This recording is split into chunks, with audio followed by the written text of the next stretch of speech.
Oi, oi, oi, eu sou o Thiago França e esse é o Sabe Som.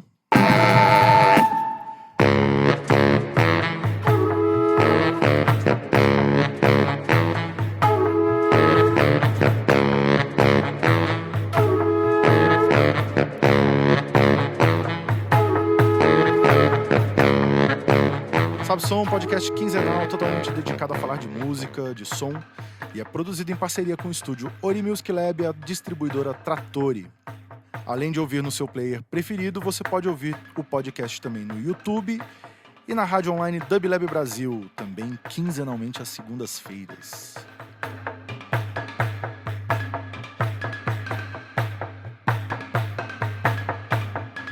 Aproveitando para responder uma questão recorrente, cada episódio tem uma playlist que é feita em colaboração entre os participantes. A playlist você ouve no Spotify e o link você encontra na descrição de cada episódio. Não precisa ter conta premium, é só baixar o aplicativo e pronto. Tá fácil.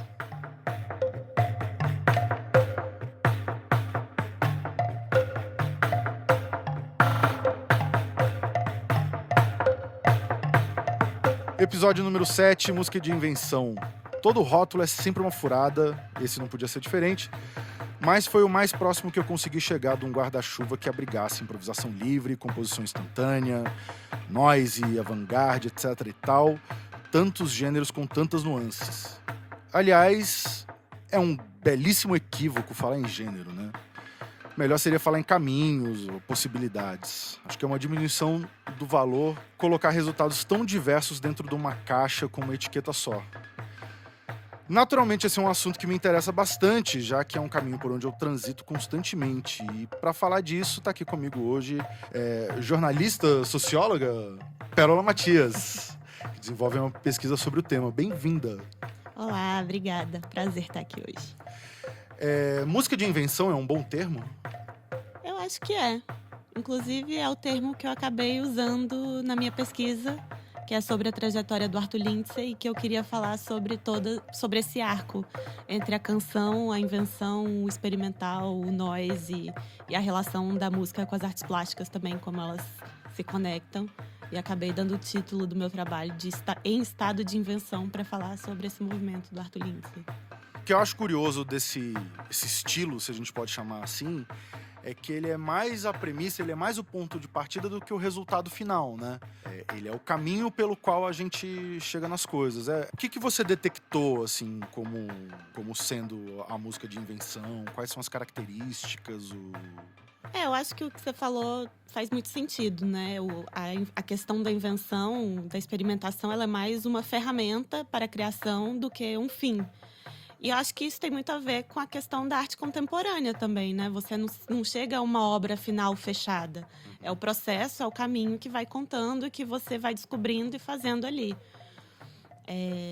Bom, o que eu descobri é que é meio difícil mapear, assim. Se você for pegar essa tal música de invenção, que a gente também tem chamado muito de experimental, né? A gente vai encontrar diversos nichos. A gente vai encontrar o que um amigo meu chamou de música de látis, que eu achei muito engraçado, que é a música que sai da academia via improvisação e experimentação. A gente encontra a questão do eletrônico, a gente encontra o pessoal da periferia ou o pessoal de Santo André, que está pensando outra coisa do que aquele núcleo de estudos da USP. Então, a gente vai encontrando vários nichos e eles vão se entrelaçando entre eles, porque uma pessoa não está exclusivamente num nicho só, né? Claro. Então, e aí a improvisação livre nem sempre faz parte de todos esses grupos. Entra o grupo da improvisação livre, entra o grupo do ruído, entra o grupo que trabalha ali também com o movimento, com a dança. Então, cada tipo de situação gera um som diferente, né? E uma premissa diferente. Nem sempre a improvisação livre perpassa todos eles, mas a experimentação e a invenção, sim. Sim. Você, como socióloga também, como você lida com essa coisa do livre? Porque a liberdade, ela é um conceito extremamente complexo, né? Como que você encara isso? Porque é difícil você ter uma liberdade total, porque você tem que obedecer os dogmas daquele instrumento, o som que aquele instrumento tem. Você acaba, muitas vezes, também ficando um pouco refém da técnica, da linguagem do próprio instrumento.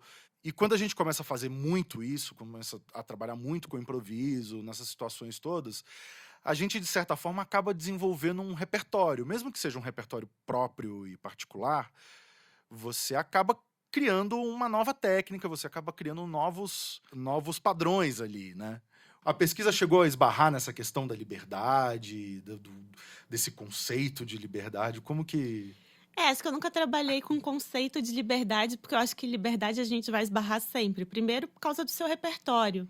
Você está ali inserido num contexto em que suas referências são uma, e a do seu colega do lado podem ser outras, porque ele está vindo de um outro contexto social. Se você estuda numa escola X, você tem uma referência. Eu fico pensando, por exemplo, dos lugares que eu passei. E que nem é que eu faço parte, né? Só observando, assim.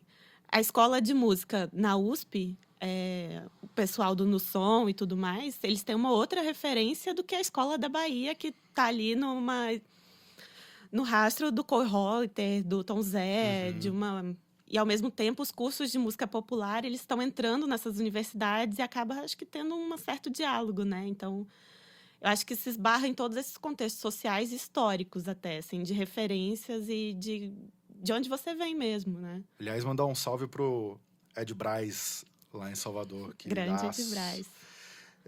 Construtor de instrumento, né? Ele tem um trombone, um negócio com uma mangueira, não sei direito o que é aquilo ali. Que é também uma coisa que tá ali muito próxima dos Smetak, né? Que todo mundo ali na Bahia, a gente vê muito que é um museu com os instrumentos do Smetak, que estão voltando a estar em exposição agora. Algumas vezes o Tuzé de Abreu toca aqueles instrumentos, acho que é a única pessoa que eu já vi tocar aqueles instrumentos, então você vai descobrindo aqueles sons. E eu acho que essa coisa de sopro do Ed vem bem daí. E outra coisa que minha pesquisa sociológica esbarrou mais nessa liberdade porque você está improvisando, mas quando você grava um disco, aquela improvisação tá presa ali dentro. Exatamente. Então, são formas de percepção de como a música é criada e depois reproduzida. Mas se você for pensar no contexto em que você ouve um disco, esse disco também pode tomar diversas outras formas e potências para a forma como você está ouvindo. Tem até um trabalho de 2 sociólogos amigos meus que escrevem sobre o vinil. E a era analógica dentro do período digital, assim. E eles falam como você escutar um vinil hoje, isso depende também de uma dedicação. Então, cada vez que você escuta essa música, ela vai ser uma coisa diferente. Com certeza, com certeza. Não tá tão imediato, não tá na mão, né? É isso, virou uma coisa ritualística, né? Você tem que ir até o objeto, você tem que pegar o negócio, colocar ali, né? Mas é bem curioso isso de gravar um disco, né? Gravar a improvisação livre é uma coisa que, pela essência, não faz sentido, né? Eu lembro na época do Marginals, a gente tocava muito na matilha e tal, e a gente tinha gravado um CDzinho e era uma sessão de improvisação livre, né? E aí as pessoas vinham e falavam assim, mano, vocês vão tocar a música 4 hoje? Aquela... Nem se eu quisesse, não ia ter jeito.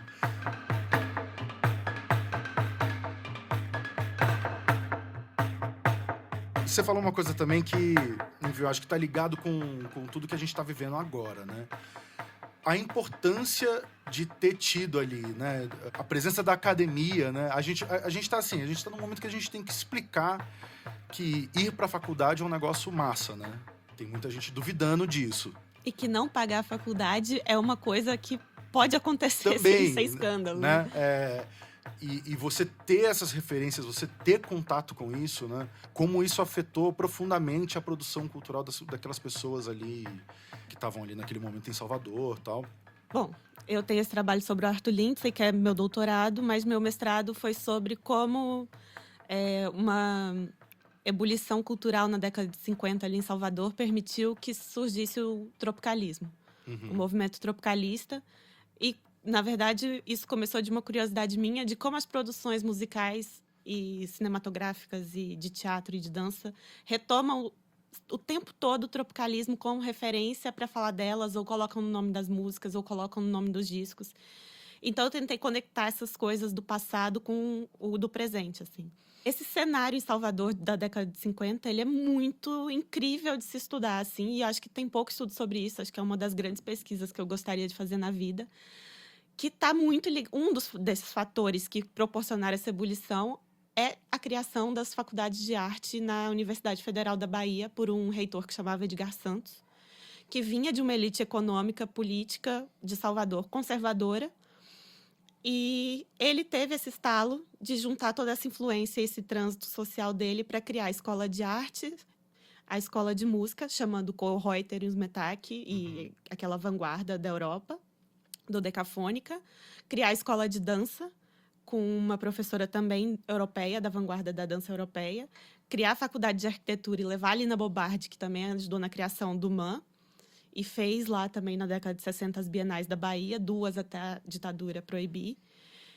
E isso criou um circuito de criação na cidade em que os principais alunos eram José Carlos Capinã, Roberto Santana, Caetano Veloso, Glauber Rocha, que já fazia parte ali também do cineclube, escrevia para os jornais e tal.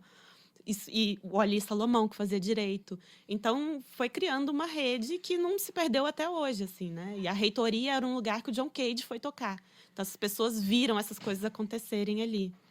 Sensacional, é incrível. Bom, a gente vai ouvir agora o pitaco do Felipe Nader, saxofonista, do Música de Selvagem, entre muitos outros projetos. Toca tuba também na Charanga do França. E é um cara bastante ligado à música de invenção. Opa, Tiagão, tudo bem? Obrigado pelo convite para eu dar meu pitaco aqui sobre improvisação livre. Eu quero falar um pouco sobre qual é a graça, qual é o jogo que eu enxergo, tanto como ouvinte quanto executante dessa maneira de pensar música, que é a improvisação livre.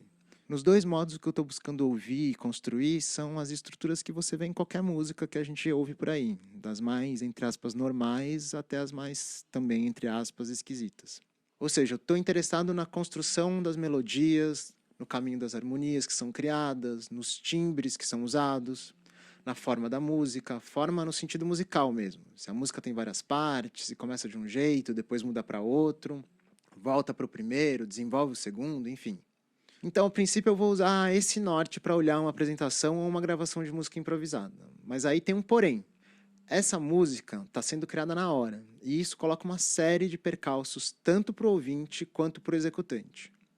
Do ponto de vista de quem está fazendo, quem está tocando ali e está tentando criar um discurso musical que transmita alguma emoção, seja ela qual for, alguma emoção que tenha uma direção, que está querendo ir para algum lugar, a gente tem uma grande dificuldade, que é também um dos grandes baratos dessa música, que é o seguinte: você está lá tocando com mais 3, 4, 5, 10 pessoas que estão com a intenção de criar algo que vale a pena ser transmitido para quem está ouvindo. Aí entra uma questão humana. Eu não sei o que você está pensando. Você não sabe quais são os meus planos. Eu não sei dos seus. Um dos músicos pode ter uma ideia de mudar completamente os rumos daquela música que está sendo tocada, e se os outros não estão atentos e prontos para embarcar com ele na ideia, a coisa toda pode começar a perder um pouco o encanto. Então, para conseguir criar uma música, um show, uma sessão de improvisação, a gente precisa desse norte musical que eu falei no começo, que é conseguir transmitir informação musical para o ouvinte. Mas também a gente tem que coletivamente negociar, no instante da criação da música, as diferentes visões e desejos e impulsos dos músicos que estão criando lá naquele momento e conseguir, de maneira coletiva, navegar uma canoinha ali no meio de um mar agitado de ideias e ansiedades. Para o ouvinte é parecido. Ver essa negociação acontecendo em tempo real e mesmo ver quando ela não rola, quando não dá certo, ou ver um músico salvando a ideia do outro, transformando uma ideia de alguém em alguma coisa que você não imaginava possível, é muito prazeroso. E quando você está vendo um show, principalmente num show que para mim é onde a mágica desse tipo de música acontece mesmo, e a criação está lá, os músicos estão se esforçando em se comunicar, tanto entre eles quanto com o público. Quando você vê a música sendo modelada na hora, mudando, se transformando, quando a atenção é plena, meio no sentido meditativo mesmo. Quando os egos já não estão mais falando tão alto, quando as peças se encaixam, ainda que por algum momento. É uma coisa meio espiritual, meio religiosa. Todo mundo sente que aconteceu alguma coisa ali, mas ninguém sabe nomear bem o que aconteceu. E é nessa hora que essa música vira um gigante. Ela fica forte, profunda, coletiva. E uma vez que você sentiu isso, dá vontade de buscar isso de novo. Tanto como executante, como ouvinte. E para mim é aí que mora a graça da improvisação livre.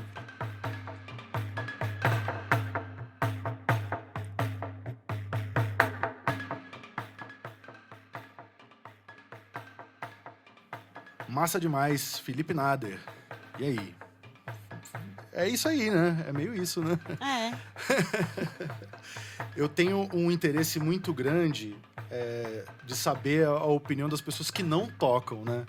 E você, a gente tinha conversado antes, naturalmente a sua pesquisa acabou virando um trabalho de produção também, né? E nasceu a Noite Poro Aberto, né? E aí eu queria muito saber disso, queria saber do seu interesse dessa música, como que você percebe, como que isso chega pra você. Bom, que pergunta complexa. Acho que como espectadora, e ouvindo e gostando de ir nos shows de improvisação livre, nos encontros, é bem o que o Felipe falou mesmo, assim, dá pra perceber que é um diálogo ali. E você sabe quando as pessoas estão falando a mesma língua ou não, e aquilo tá conflituoso, tá sendo levantado, construído alguma coisa, assim. Mas também tive que treinar um pouco o ouvido, a paciência, o olho, porque eu acho que também tem uma questão da performance ali na improvisação livre, né? Quando você vai numa apresentação, você tá vendo uma coisa sendo construída também, né? Eu comecei a me interessar por esse tipo de música porque eu acho que eu sempre gostei muito de música independente, alternativa, e comecei a ver isso como uma coisa que não repetia aquilo que eu tava achando que começou a ser sempre a mesma coisa, assim. E eu gosto muito de canção, mas sempre gostei muito de outras vertentes musicais. E aí começou a me chamar a atenção a canção que incorporava traços de experimentação, de improvisação.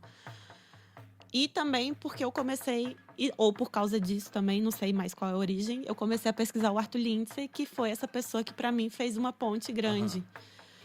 E a minha ideia era pensar como que, a partir da década de 80, essa música brasileira que ficou conhecida ou inchada, inflada através da MPB, né, como um grande rótulo ali situado historicamente entre o final da década de 60 e o começo da década de 80. E depois essa MPB sofre um deslocamento de hegemonia, de uma forma de fazer canção, né? Principalmente com o tropicalismo, que também trouxe outras coisas, né? Experimentação estúdio, que é o que Sérgio Molina chama de música de montagem. Então, para mim, depois desse deslocamento, esses elementos vão entrando dentro do campo da música popular, e isso me chamou muita atenção. E aí, como eu queria ver o que estava acontecendo na minha época, eu comecei a ir em apresentação de improvisação livre. Na época, eu morava no Rio de Janeiro, ia muito na Audi Rebel e via todos aqueles nomes que passavam por ali. Em Salvador tinha essa coisa, Reuters, Metac, não sei o quê. Então, acho que comecei por aí. O meu interesse também passou por algo que você falou aí, que é um pouco a sensação de um esgotamento de ideias, assim, né? De você trabalhar dentro de um campo de previsibilidade, que a coisa começou a perder um pouquinhozinho o encanto, né? Porque quando a gente fala da improvisação dentro de um contexto tradicional, estou fazendo aspas voadoras aqui, o improviso, ele é algo que ele vai ocupar o espaço da melodia, ele vai substituir a melodia só, simplesmente, né? E aí todos os outros quesitos da música, eles vão continuar intactos, né? O andamento, o ritmo, a harmonia e tal. Então o improviso, ele substitui só aquela coisinha, só naquele momento e tal. E tem possibilidade de você chegar em tantas combinações e tal. E isso que o Felipe falou, e a gente que já tocou junto bastante e tal, isso é um negócio legal, assim, porque é um grande exercício de desapego, né? Porque o repertório, né, o que a gente tem, o que cada um traz como premissa, ele é tão forte, né, tão determinante, que às vezes você toca uma coisa esperando que o outro vai responder de um jeito, e aí é outra coisa. E aí não dá pra você parar e falar assim, não faz isso aí, não. Total. A ideia é outra, né? Tanto que, assim, numa sessão de improvisação livre, se dá tudo certo, eu acho que tem alguma coisa errada. Se nenhuma hora a coisa dá uma desandadinha ali, Eu já fico meio com o pé atrás. Falo, olha, que isso daí não é improviso. Se não provoca tensão, né? E é engraçado isso também, porque isso acaba sendo exigido do público, né? Isso é exigido do espectador também, que ele chegue lá sem expectativa alguma, sem estar querendo ouvir nada, completamente aberto para que quer que seja que vá acontecer. E desse ponto de vista, isso me interessa muito, assim, das pessoas se doarem para o momento. Eu acho que se você vai num show de improvisação, você não tá afim de cantar uma música que você já sabe a letra ali, né? Uma coisa assim, você sabe assobiar.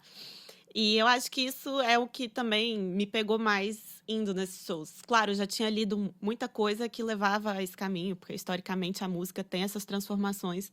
Mas num show do Dorfweiler no Rio, foi acho que a vez que eu entendi o que eu estava fazendo ali. Que ele tocou e falou assim, que se a gente não prestasse atenção na forma como a gente escuta, e se a gente não abrisse nosso ouvido para escutar uma outra forma, que nosso regime político ia continuar o mesmo e as nossas relações que estão zoadas iam continuar as mesmas. Então a gente não ia transformar nada na sociedade se a gente não mudasse a forma de ouvir. E aí eu comecei também a pensar sobre como a sociedade se organiza através do ouvido. E aí esse foi o que eu consegui entrar assim. E acabei esquecendo de responder a pergunta do Fora Aberto, mas depois eu falo. Não, tudo bem, estamos com tempo. Bom, aí eu vim da academia, minha trajetória foi desde sempre da academia, e eu gostava de escrever sobre discos, sobre música, e eu não queria mais escrever academicamente, usando referências e citando páginas e o ano da publicação. Então, eu abri um blog para escrever o que eu pensasse sobre os discos que estavam saindo. E aí foi assim que nasceu, e depois a coisa foi tomando outra dimensão, e eu comecei a ter vontade de produzir. Nossa, aí junta um monte de coisa, porque isso de como a escuta, né, afeta o social, isso é uma coisa que me interessa muito. E aí, ao mesmo tempo, para você criar um ambiente desse, onde é possível esse tipo de imersão, não pode ser uma balada. Ele não vai caber num lugar tradicional, padrãozinho, de você chegar, tomar uma long neck e dar uma paquerada e tal, porque exige um outro nível de concentração. E aí abre um outro problema que é assim, geralmente essas noites elas funcionam bem para pouca gente, né? E aí a gente fica nessa questão assim de como sobreviver também fazendo esse negócio que você vai fazer para poucas pessoas, né? Como que a gente lida com todas essas coisas passando? É o grande X da questão. Por isso que eu acho assim que a gente depende de certas instituições para legitimarem e para darem uma base para esse tipo de criação. A universidade é uma delas, como a gente estava falando, né? Porque em torno da universidade, além de você ter um suporte ali para o aluno criar, se formar, etc., você tem todos os aparatos ali em torno, né? Tem uma rádio, tem um teatro, te conecta com outros meios e aparelhos do Estado, um teatro municipal da vida, se fosse assim, né? Que a gente formasse uma programação desses espaços. E aí, quando você faz numa casa menor para pouco público, e isso funcionar e te permitir viver disso, teria que ter os aparelhos institucionais, de preferência do Estado, que dessem essa base para legitimar a música como uma forma de criação ali.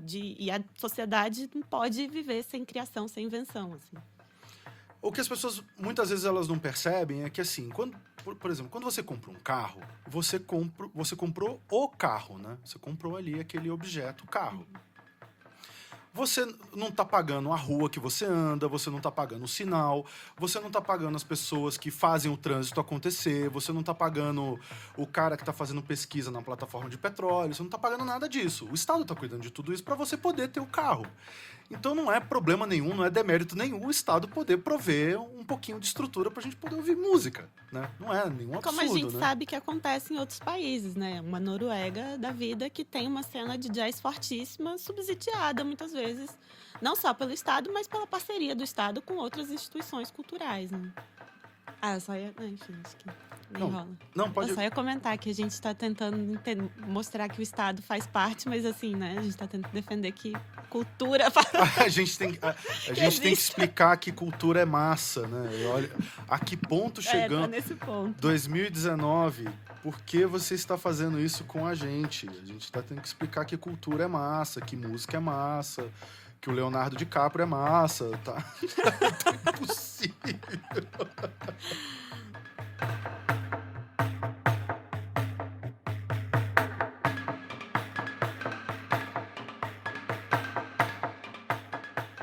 Pérola, eu queria que você falasse um pouquinho justamente da sua pesquisa, falasse um pouquinho do que você descobriu sobre o Arto, que é uma figura interessantíssima, né? Que vem do DNA ali no final de 70, começo dos 80, né? E aí, de repente, tá no Brasil e tá fazendo uma música super experimental e produzindo Marisa Monte e falar um pouquinho dessa figura que muita gente não conhece, mas é super importante, super interessante. Então, o Arto, na verdade, ele nasceu nos Estados Unidos, mas ele cresceu no Brasil, né? Dos 3 aos 18, no interior de Pernambuco. Ele cresceu em Garanhuns, depois foi estudar em Recife. E aí, aos 18, como era a época da Guerra do Vietnã, ele voltou para fazer universidade na Flórida. Também, se ele ficasse aqui e não estivesse na universidade, ele teria que ir para a guerra. E aí ele cursou letras.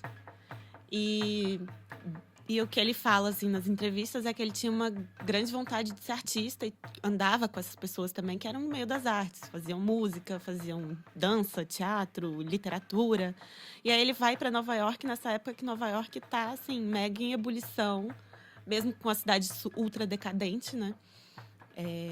Tá ali começando Richard Hell, Patti Smith, Ramones e tudo mais. E tem aquelas casas clássicas, CBGB e...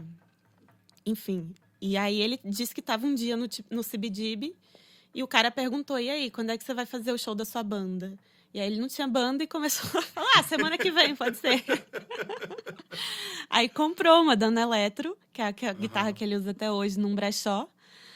E aí juntou mais 2 pessoas e começaram a tocar. E aí era essa coisa do art band. E pode parecer que assim, não, vou tocar improviso, vou tocar noise, porque não sei tocar. Mas, por fim, o Arthur se revela um grande estudioso do ritmo, né? Então, a guitarra dele tem essa coisa de... Ele não toca nota, não toca acorde, mas ela tem ritmo. Então, e isso guia todo o resto da música dele. E aí ele tem vários discos solo que soam super... suaves, tem a guitarra atravessando, isso depois do DNA, né? O Arthur também fez parte de várias bandas de jazz. E aí o Caetano vai fazer uma turnê em Nova York. Nessa época o Arthur estava morando com a Ali Salomão, que estava lá também. Conhece a Elliot Sica e toda essa turma. Ele fala pro Caetano que queria fazer alguma coisa com ele. Nessa época ele estava no Ambitious Lovers, com o Peter Shatter. E os dois vêm para o Brasil tentar emplacar Ambitious Lovers aqui. A rádio não aceita muito. Caetano começa a tocar uma música deles, que bomba. Mas as outras músicas não vai. A rádio, na minha pesquisa, eu trabalhei com 35 anos de crítica, comparando a Folha de São Paulo e o The New York Times. Do The New York Times, os críticos elogiavam muito. E aqui os críticos falavam que era uma música muito cabeçuda, muito difícil, que não era para ir para a rádio mesmo. Que porque eles eram americanos, o público estava superestimando. Acho que só tinha um crítico que era muito a favor, que era o Matina Suzuki, que cobria essa cena pós-punk em São Paulo. E aí ele entra de cabeça na música brasileira a partir do Estrangeiro, que ele produz junto com o Peter Shatter e coloca ali os sintetizadores. E o jornal recebe assim, sintetizador no disco do Caetano, o que é isso? Como é que funciona? Mas enfim, aí eu acho que o Estrangeiro também é um ponto de guinada assim, na carreira do Caetano. Quando ele produz a Marisa Monte, ela também já tinha um disco produzido pelo Nelson Motta, que eram os clássicos do jazz ou da música brasileira. E ele traz uma vanguarda para tocar com a Marisa Monte, assim, Ryuichi Sakamoto, Bill Frisell, enfim, um monte de gente que não era desse rolê, né? O cara do Parliament, Bernie Warhol. Acho incrível. E tem todo esse pessoal tocando no mais. Que assim, é um puta disco, né? Vamos falar, todo mundo cansou porque tocou. Porque toca ainda. Ainda toca, porque você passa num boteco na sexta-feira à noite, tem alguém tocando uma música, mas assim, é um puta disco, né? Aí é aquilo que a gente volta para o começo da conversa. Você tem que parar, tirar todo o seu repertório de música de táxi e focar no que está sendo tocado ali. Esquecer um pouco que você sabe a letra e tentar ouvir as outras dimensões da música. Não, sensacional, cara, sensacional. O Arthur é uma figura muito massa. Eu toquei com ele uma vez lá na Áudio Rebel e, assim, é muito legal ver, assim, né, a coisa do comprometimento mesmo com a arte, assim. Ele com a guitarra toda desafinada e cantando um samba em cima ali. Isso é uma coisa que eu acho que a gente não pode perder nunca, né? Ver os artistas, né? Sim, porque o dele é gestual. Porque, cara, aquilo ali às vezes não faz tanto sentido numa gravação quanto você vê. Eu vi o Arthur, eu falei assim, nossa, tá, agora eu entendi tudo. Né? Você vê a relação com o instrumento, como você vê o semblante dele fazendo aquilo ali. Me pareceu muito quando eu vi o Pharoah Sanders a primeira vez. Porque no disco eu ouvi o saxofone, ele tem um timbre rasgado e tal. Eu falava, nossa, é agressivão e tal, não sei o quê. Aí eu vi ele no palco todo de branco, assim, com um semblante super tranquilo. E saindo aquele som ali de dentro, eu falei assim, nossa, é outra coisa. Outra coisa, eu tava entendendo tudo errado. Isso também é uma coisa que me interessa muito, né? O rolê da improvisação, ele é um rolê da rua. Ele é um rolê para você estar presente. Não é a mesma coisa na gravação. Cada dia é uma coisa nova. E é isso, é um convite para as pessoas. Por isso que eu considero que essa música, eu olho para ela mais como arte contemporânea do que como música no sentido tradicional. Porque tem esse gestual, tem essa performance, tem a coisa dela conseguir circular por espaços impensáveis. Pode estar numa galeria, como o Arthur se apresenta, em galerias de arte, em museu. Ou leva isso como uma performance para a Bienal de Veneza, ou para uma galeria em Berlim. Então, agrega todos esses espaços, essas linguagens artísticas, assim. É isso minha tese sobre o Arthur, é que ele faz as linguagens artísticas diferentes de polos opostos dialogarem dentro de uma obra de arte total, assim, que ele se propõe a fazer. Não é só música. Ou ele tá na galeria, ou ele pinta, ou ele tá com aqueles artistas da estética relacional da década de 90 fazendo instalações e performances. Então, isso foi o que mais me interessou, assim, olhar para esse tipo de música como arte contemporânea. Sensacional. Pérola Matias, agradecendo a presença aqui no Sabe Som. Encerrando mais um episódio que contou mais uma vez com os trabalhos técnicos do incansável Kai Rolfsen. Sabe Som realizado em parceria com o estúdio Ori Music Lab e a distribuidora Trattori, agora também na grade de programação da rádio online Dub Lab Brasil.